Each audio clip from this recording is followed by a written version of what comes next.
जय श्री राम। अब तक हमने सुना कि लक्ष्मण जी की मूर्छा टूट जाती है और संजीवनी बूटी के प्रभाव से वो होश में आ जाते हैं और उसके बाद रावण के पुत्र प्रहस्त को लक्ष्मण मार देते हैं, जिससे रावण व्याकुल हो जाता है और वो अपने भाई कुंभकर्ण को नींद से जगाने जाता है। और कुंभकर्ण रावण को कहता है कि ये तूने क्या किया, तू तो काल के वशीभूत हो गया है। परंतु रावण का साथ देते हुए वो युद्ध भूमि में आता है और वहाँ पर विभीषण से कुंभकर्ण की मुलाकात होती है और विभीषण को कुंभकर्ण कहता है कि तुमने तो वंश का नाम उजागर कर दिया, जो तुमने शोभा और सुख के धाम प्रभु श्री राम की आराधना की, परंतु मैं देश प्रेम के वशीभूत हूँ। लंका को बचाना मेरा कर्तव्य है और अब तुम यहाँ से हट जाओ। जिसके बाद कुंभकर्ण अनेक पर्वतों के शिखरों, वृक्षों के प्रहार से बचते हुए सुग्रीव को अपने बगल में दबाकर युद्ध भूमि में चल रहा है। आइए अब आगे सुनते हैं श्री रामचरितमानस। जग पावनी कीर्ति बिस्तरही, गाय गाय भव निधि नर तरही, मूर्छा गई मारुत सुत जागा, सुग्रीव तब खोजन लागा। प्रभु श्री रामचंद्र जी संसार को पवित्र करने वाली कीर्ति को फैलाते हैं, जिसे गा गा कर मनुष्य भव सागर से पार हो जाते हैं। गयहु चरण गई भूमि पछारा, अति लाघव उठ पुनि तेहि मारा, पुनि आयो प्रभु पहि बलवाना, जयति जयति जय कृपा निधाना। सुग्रीव ने उठकर कुंभकर्ण को मारा। तब सुग्रीव प्रभु श्री रामचंद्र जी के पास आया और बोला, हे कृपा निधान, आपकी जय हो, जय हो, जय हो। जय जय जय रघुवंश मुनि, धाय कपि है हूँ, एक ही बार तासु पर छाड़े नहीं गिरी तनु जूं। रघुवंश मुनि की जय हो, ऐसा पुकार कर वानर हूँ करते दौड़ पड़े। उन्होंने एक साथ मिलकर उस पर पर्वतों और वृक्षों के समूहों को फेंका। रणमद बद्ध साचर दर्पा, विषव ग्रेसी जन एहि विधि अर्पा, मूरे सुभट सब फिरे न फेरे, सूझना नैन सुनई नहीं तेरे। रण के मध्य में मतवाला कुंभकर्ण अहंकार पूर्वक युद्ध करने लगा। कुंभकर्ण कपि फौज बिडारी, सुनि धाई रजनीचर धारी, देखी राम बिकल कटकाई, रिपु अनिक नाना विधि आई। कुंभकर्ण ने वानर सेना को तितर बितर कर दिया।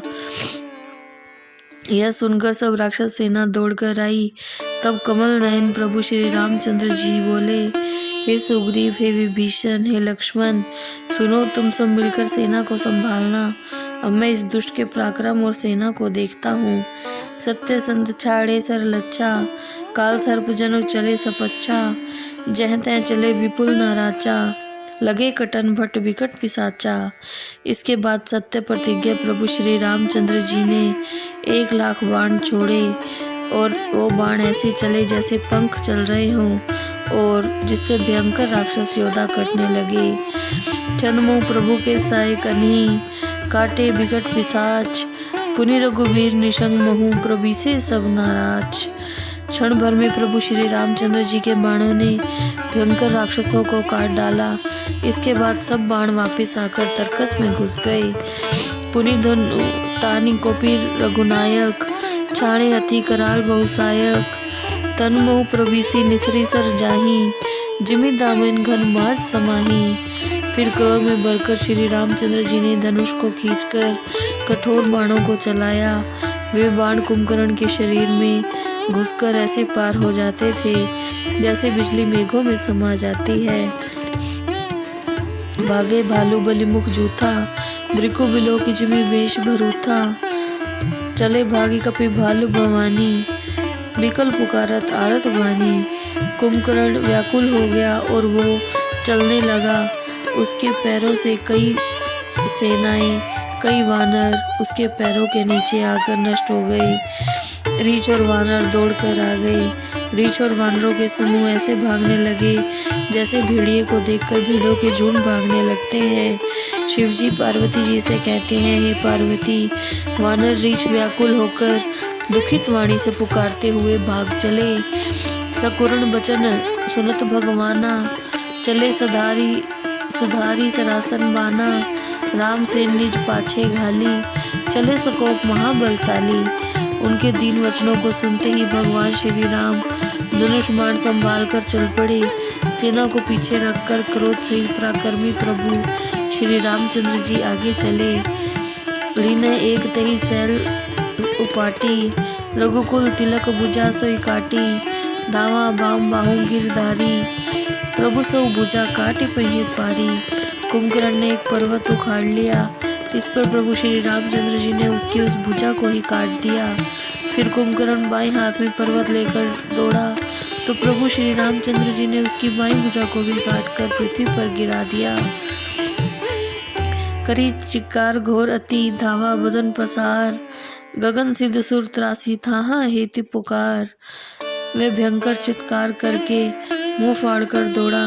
आकाश में सिद्ध और देवता भयभीत होकर हाहाकार मचाने लगे। सभ्य देव करुणा निधि जान्यो, श्रवण प्रजन सरासन तान्यो। विसिख निकर निसीचर मुख भरेऊ, तदपि महाबल भूमि न परेऊ।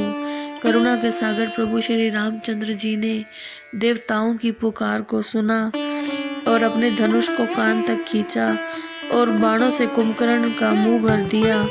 इस पर भी वह बलशाली भूमि पर नहीं गिरा।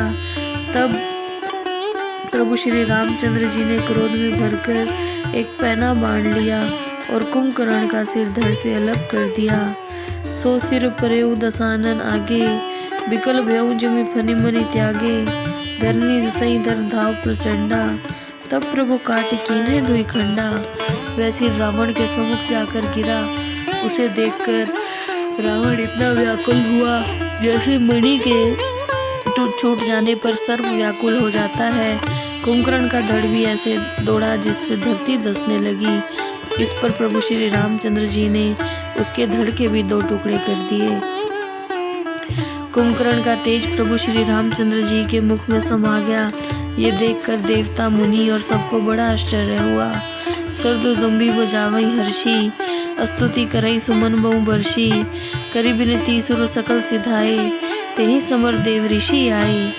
देवता गण आकाश में नगाड़े बजाते हुए प्रसन्न होकर प्रभु श्री रामचंद्र जी पर फूलों की वर्षा करने लगे। उसी समय देव ऋषि नारद जी आकाश में प्रकट हुए और दुष्ट रावण को शीघ्र ही मारिए कहकर चले गए। फिर प्रभु श्री रामचंद्र जी युद्ध भूमि में सुशोभित हुए। निशिचर अदम मलाकर, ताहि दीन निज धाम। गिरिजा ते नर मंदमती, जेने बजई श्री राम। बोले शंकर शिव जी कहते हैं, पार्वती पाप की खान अधम राक्षस कुंभकर्ण को भी प्रभु श्री रामचंद्र जी ने अपना धाम प्रदान किया।